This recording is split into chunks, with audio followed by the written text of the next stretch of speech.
Kaya pala maraming mahirap dito sa Pilipinas. Bakit? Kasi hindi tayo nagsasalamin. O kung magsalamin man tayo, ang nakikita natin parate o pinipili nating tingnan ay yung magandang parte o yung magandang external.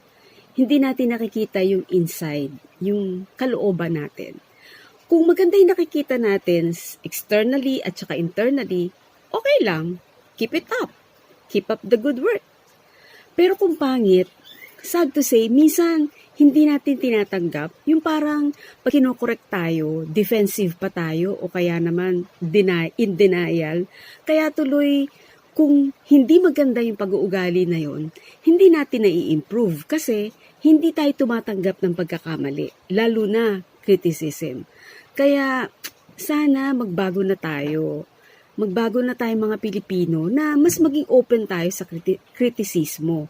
Yung tanggapin natin kung may mali tayong ginagawa at baguhin natin yon para sa sarili nating improvement at in total sa sarili nating bansa. Kasi huwag na tayong manisi ng kasalanan ni barangay captain, kasalanan ni kagawad ganito, kasalanan ng gobyerno. In the first place, baka kasalanan din natin. Your time to bloom!